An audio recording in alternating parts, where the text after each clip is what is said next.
All right. Thank you so much for joining me today. I'm Colleen Wood with the Wood team over at Hometown Lenders, and I have put together a Level Up Real Estate webinar for you. Today, we're going to be talking about staying in the sales seat in order to make more sales. So I'm going to share my screen with you today. Share screen. All right, you guys, can you see my screen? Awesome. Okay. So level up real estate, staying in the sales seat in order to make more sales. You guys, this is really, really important stuff. Okay. Oh, and we have another person jumping in here. All right. Abby, thanks for joining us today. All right. Are you guys familiar with Pareto's law? It's the 80-20 rule. So what that means is that 80% of your money is made by 20% of your activity. And it applies to all areas of your life. So 80% of the folks in your world don't provide the same amount of value as that 20% of people. So focusing on the 20% of your activities, focusing on the 20% of the people that provide to you the most value. So we know that 80% of the business is done by 20% of the people in the market. So that is really, really important to make sure that we are part of that 20%. Sometimes I think it's more like 5% of the people are doing 80% of the business, but this applies in all areas of our lives. So again, 20% of your activities is going to make you 80% of your income. So how do we do more of that? So let's map out your cost of inactivity. So this is a form that I use with my coaching clients. And I did kind of just an average numbers for you guys with an average closings per month of about 5 closings per month, or about 60 transactions for the year, with an average purchase price of about $500,000, just for a place to start with. So that has a monthly closed transactions of about 2.5 million.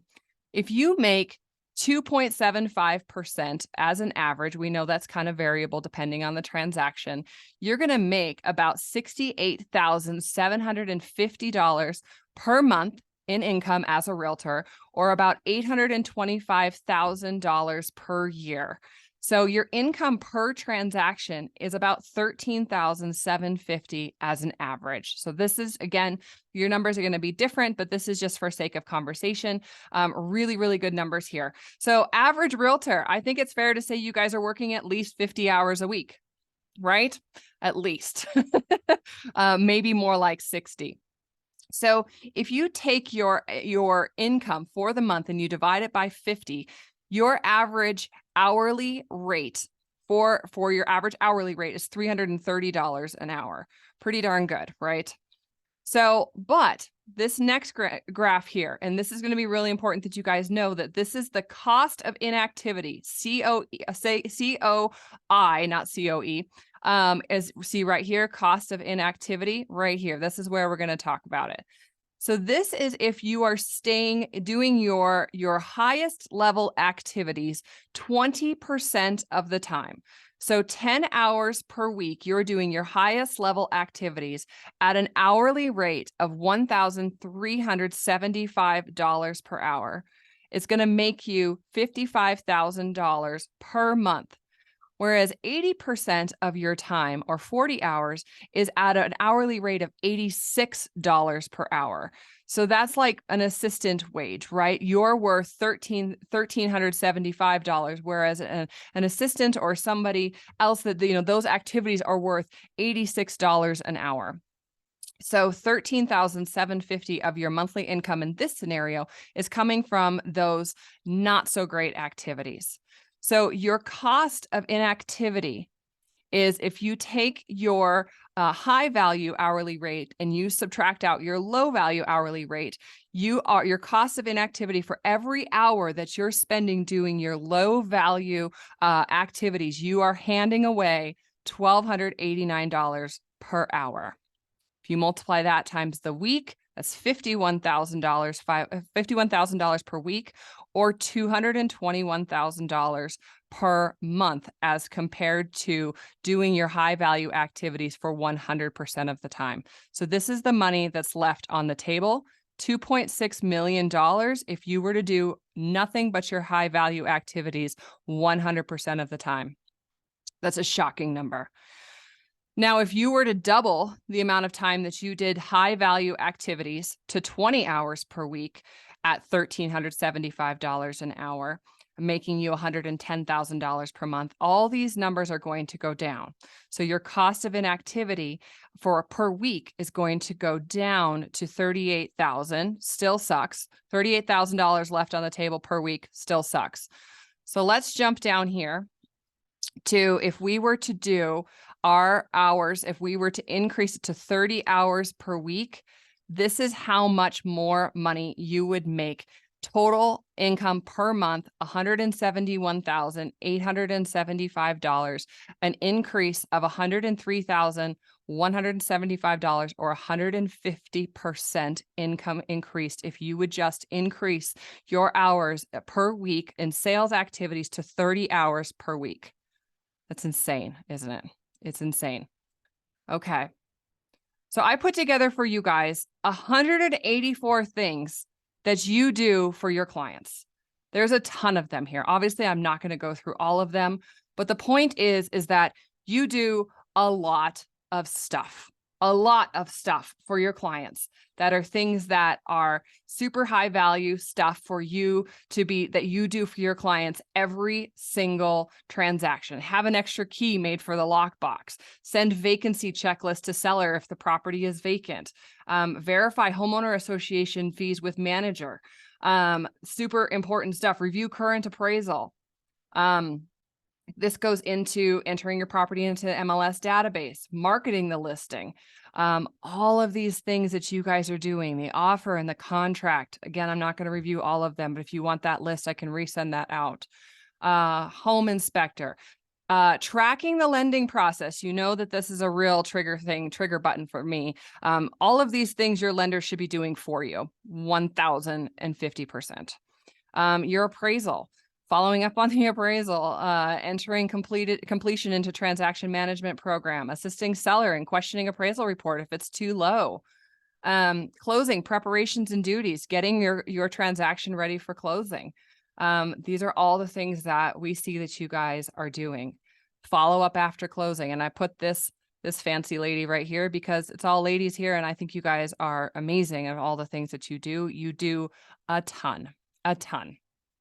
All right. Not to mention all the little things that you do that are not on this list, like picking up and putting out signs, painting fences, scraping paint, cleaning up dog poop, getting your keys transferred, moving junk from a property. I had a realtor who was trying to sell extra vehicles that had been left on the property.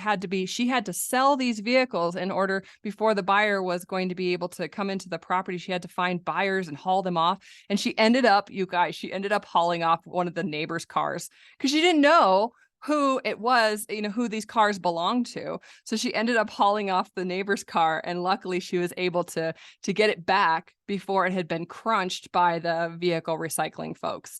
So you guys do a ton of stuff that is taking time away from you in your sales activities.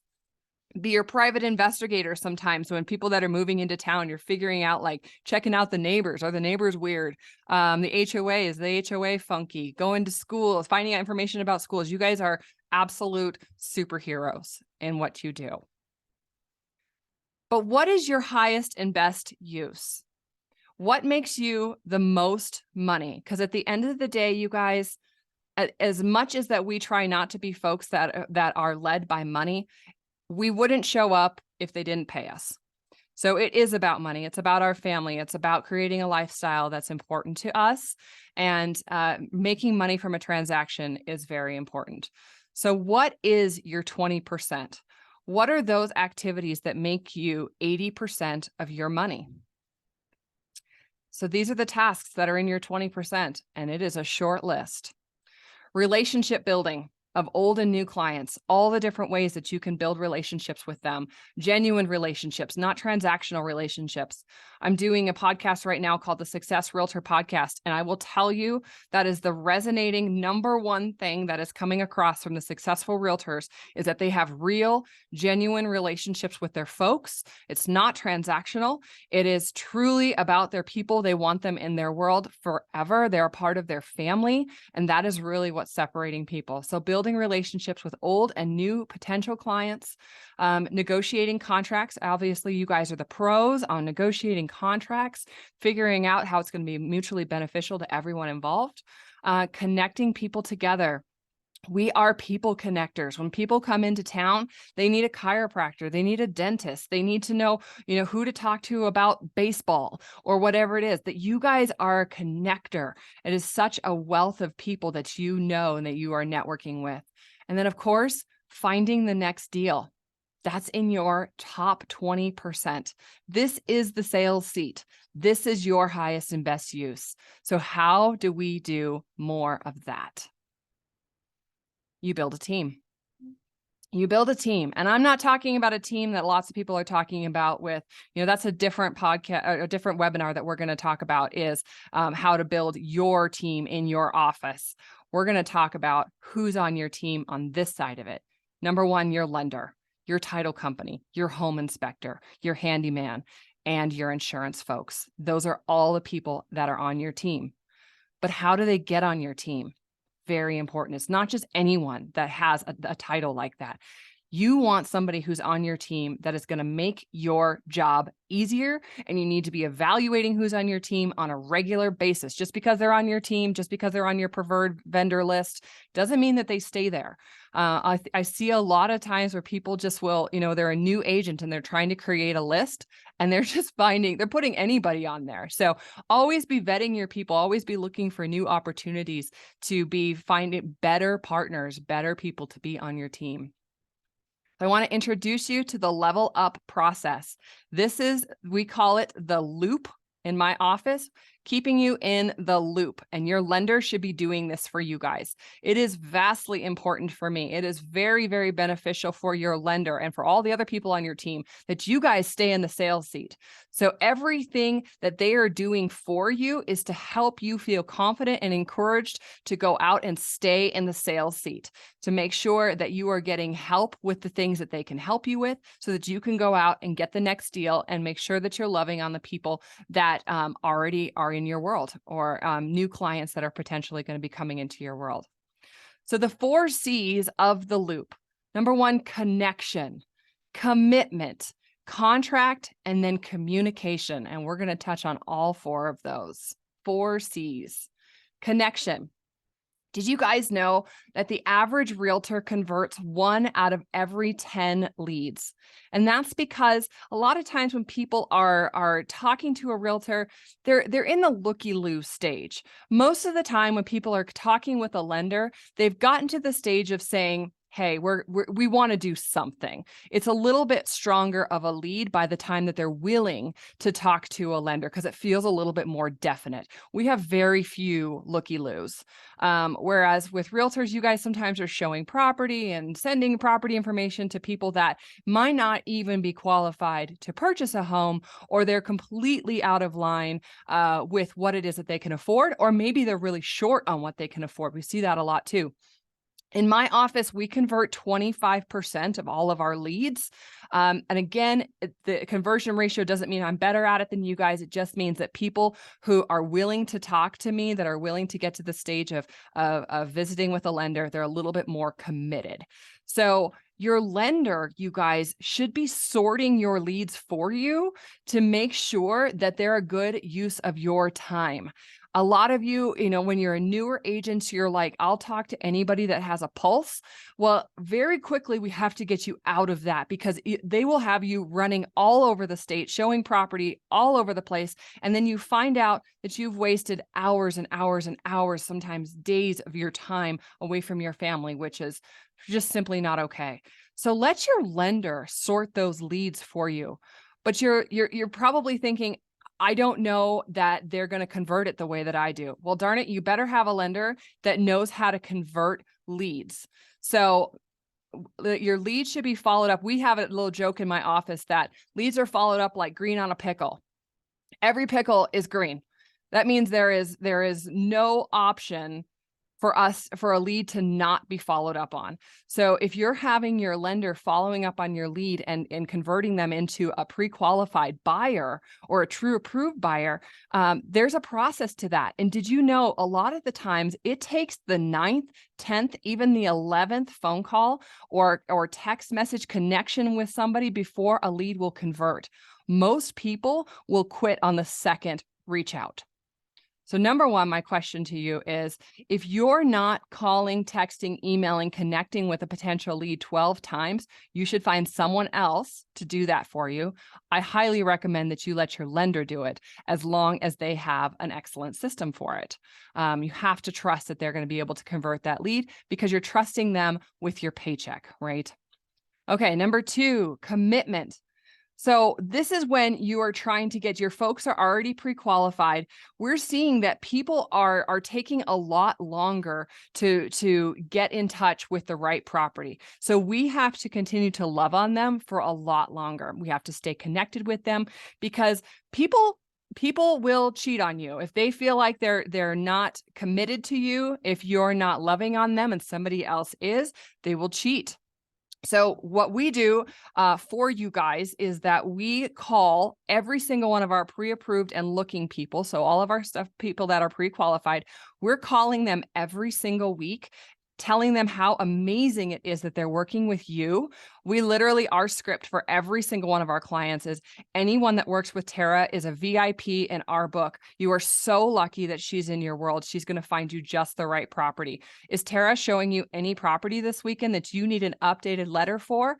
And if they say to us, you guys, oh, I met Jane at an open house and we're going to start working with Jane, you know that my next phone call is going to be to Tara to say, hey, Tara, you need to call the Johnsons right now because they're talking to Jane. That's because your lender should be on your side on making sure that you're going to be able to convert that lead and take it to the closing table. Also, we preach positivity. Anyone that is talking to your clients needs to be preaching positivity, need to be telling people what a great time it is to buy. Enough of the doldrums, whine and cry about interest rates. Enough of it. This is just a market. It's a normal market. These are normal interest rates, and we need to be telling people how amazing of a time it is to be purchasing a home. Nothing is worse than you guys handing somebody to a lender to only have the lender say, yeah, you know, interest rates are really high right now. You know, maybe it might be a good time to wait, and kills your deal right there. Absolutely shameful. Not okay. Not okay. You need to have somebody telling them how amazing you are and how amazing it is for them to buy with you. All right. Contract. Do you guys ever wake up on a Monday dreading that you have to track down your lender to finally get an update on your file because you have to communicate with your sellers, you have to communicate with your buyers, you have to be talking to all the people that are a part of the transaction. Perhaps we're coordinating moving trucks, all those different things that you guys do in order to get a transaction set up. And so many lenders do not communicate with the people involved. And then you guys are spending time chasing down your lender to leave a voicemail, to wait for them to call you back, to try to get an update on your transaction. We call everyone involved in the transaction, including the listing agent, because we want to keep everyone in the loop. It is just as much the listing agent's transaction as it is the buying agent. They have a customer that they need to be reporting to. So it's really important that they stay in the loop as well. It's not up to the buyer's agent to try to communicate via telephone. You know, it's a telephone game. And of course, when a lender is talking to a listing agent, that message is going to be very vague. It's not going to be, hey, this person has a lot of credit issues we're working on. It's not that. It's, hey, we're working on some things to get them through underwriting. We expect a response back from underwriting tomorrow. Like super, super high level stuff, but still informational. I had a broker tell me well, gosh, I don't want you to ever talk to my listing agent because there are things about the transaction that I, don't want the listing agent to know, and I can keep them in the dark. Well, friends, I did not build my business based on telling lies and not being transparent. Everything that I do is built on integrity and transparency. I'm not going to help you lie. So when a listing agent calls me and wants an update on a transaction, number one, I feel like that's a ball drop because we haven't reached out to them and told them what's going on if they're calling. And number two, I believe in integrity. So I'm always going to be open and honest about what's going on. Also, we should be getting more business from the transactions that we're already working by asking for business so that we can send it back to you guys. These folks are happy. They're pre-qualified. They're out and about shopping with you. They know people that are jealous that also want to buy a property as well or have a property to sell. And when we have those opportunities to be able to have a new lead, we're going to send it back to whoever sent the lead to us. So it's really important to have somebody in your court that's asking for more business all the time. Communication. Are you guys talking to your past database every single month? Because we do. We're reaching out to them every single month via snail mail. We're reaching out to them via email. We're texting them. We're calling them. I call them personally every quarter and talk with them. We ask for more business. And when there is more business, of course, we send it back to whoever sent them to us. Did you know that 88% of all past real estate clients say that they will be working with their realtor again the next time they do a transaction, and only 12% actually do? The reason why is the realtor that did the transaction with them is not talking to them. They have gone on to other people, they're talking to new people, and they have not kept time in their schedule to communicate with their past client database. But we fix that. So we are talking to them on a regular basis. We are converting business. We're sending it back to you to make sure that your pipeline is filled so you can trust your past clients with us. If you don't have time to connect with them as regularly as we do, don't worry. Your lender should be doing that for you. Whichever lender that you're working with, this is a system that your lender should be doing for you 100%. So let's get you in the loop. If you are not in the loop with your lender, reach out and ask them. Tell them there's a loop system. Do you have this system? And if they don't, of course we do, and I can help you in all corners of the state and several other states as well. So let's get focused for you and your business. Our time is limited. We know that there are only so many hours in the day. The successful people in the world don't have more hours than we do. They just use their hours better. They use them more efficiently. So that's what we're talking about, is you guys using your hours more efficiently to make sure that you can utilize the people that are on your team to help you with some of these lower level tasks to keep you in the 20% as much as possible. It's not just about money. It's about living the life you want and leaving the legacy for those that you love. I mean, that's what's most important. That's what we're doing here. We need to make sure that you're not drifting. Drifting means that you're just waiting for the next transaction to fall into your lap. You cannot do that. There's entirely too much competition out there. You have to be actively getting more business and have a team behind you that's helping you to get more business. So the time to act is right now, because in the end, this right here is why we do it anyways. Okay? What questions do you guys have? Let me see if I can unshare my screen because I'm so smart here. If you guys have questions, go ahead and unmute yourself. I don't have a question, Colleen. I just had a comment about how mind-blowing those numbers are for not using our highest and best use of time. Yeah. On focus of that. And that's assuming that we're working all of those hours doing something productive, even if it's not our highest and best. There's plenty of times where you get kind of stuck in the loop of dealing with other things that just are time sucks, you know, and you're like, I think I'm working, but I'm not even working because I'm focused on this thing over here. So Right. that was just mind blowing, those numbers. Well, I definitely didn't. It's kind of like want to throw up numbers. But you guys know that you spend so much time doing things that are just not for you. And a big part of that should, a part of your day, a part of your time should be business getting. But if you can have a team of people that's out there getting business for you and sending it back to you, your little workforce, how much stronger are you together than you are trying to do it all by yourself? Mhm. Mm-hmm. Yeah. Yeah. Do you guys have any other feedback or any questions I can help with? I have a quick question. So, Yes. if we're working with a client, we want to have them talk to you. Do we need to get their permission for you to be sending them, emails or texts or, Um, you'd have to reach out to your compliance folks. I've learned that even folks, because I've farmed like different markets and stuff, and I've just put their information into my past database and treated them as if they are my client. And you would be surprised how well that I can convert that. And I'll tell you a secret, you guys can do the same thing. Just treat them as if they were your client and say, you just call them and say, hey, I'm Trisha, your realtor. How are you? Check in with them. How's, just checking in with them. What are you doing for Christmas? Sending them a recipe card. Very soon, you become their realtor. I become their lender just simply because I'm talking to them. And I think that there's, they can always opt out of any sort of communication. Of course, we have to have those things in place that they can unsubscribe.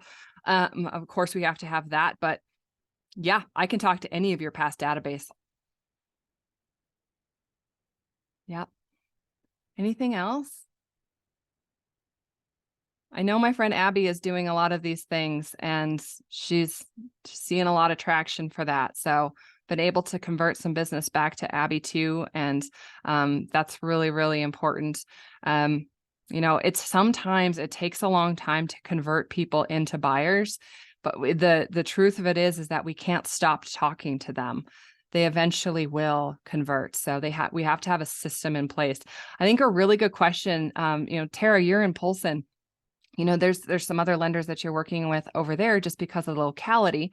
But I think a really good question is to ask them, what is your follow-up system on leads? Do you have a system?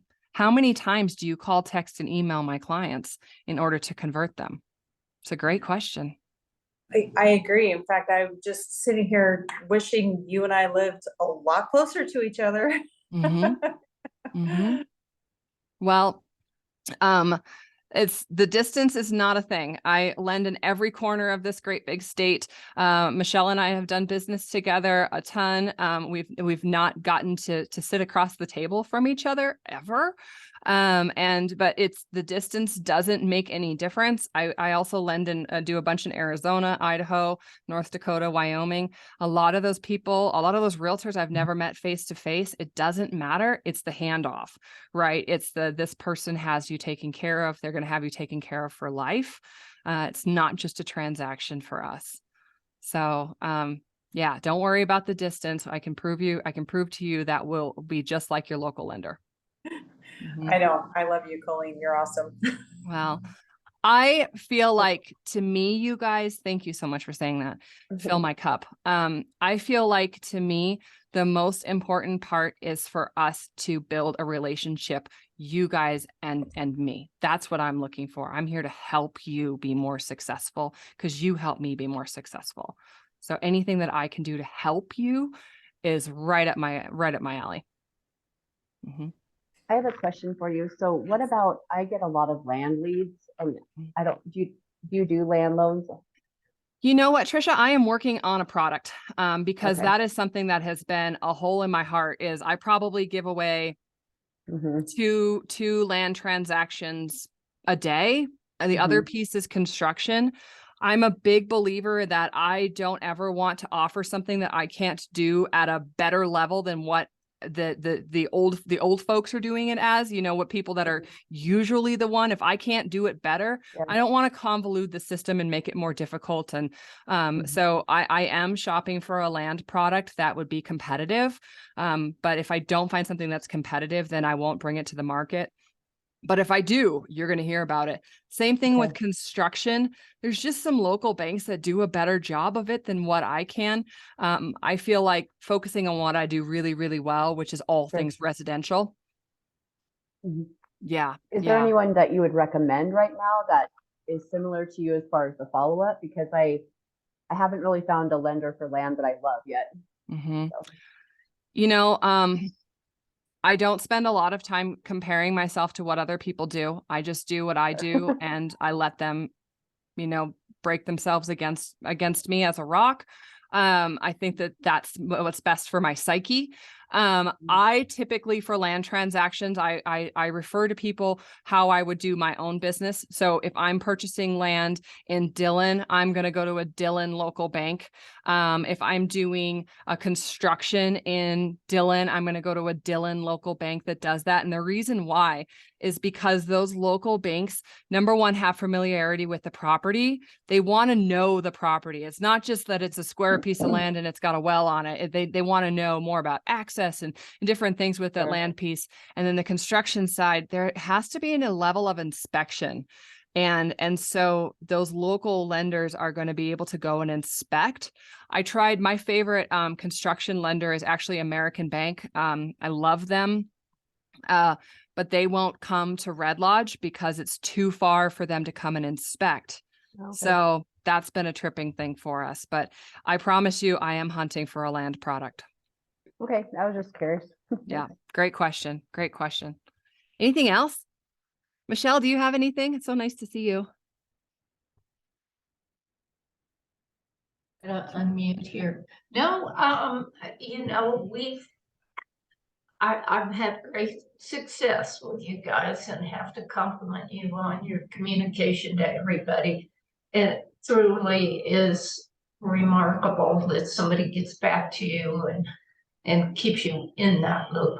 So thank you for that. You bet. You bet. We've had Michelle quite frequently as a listing agent. And so can you give me just any feedback? Like, how do you feel hearing from a lender as a listing agent? Is it weird for you to hear from a lender as a listing agent? Do you think that it's out of line? Like, what are your thoughts on it? Oh, I think it's great. I think you are one of the few that does that, and it's appreciated, and that's why you get people coming back, and we get, referrals to you. Well, thank you for saying that. I was really affronted when that broker she took me to task and said, "Don't you dare ever call the listing agent on my transaction." I'm like, yeah. You better tell me that every time because that's part of our process. Yeah. Well, Yeah. I appreciate it. Good. I'm so glad. All right, you guys, anything else? Otherwise, I'll let you go about your day. All right. Bye. Have a good one. Bye-bye.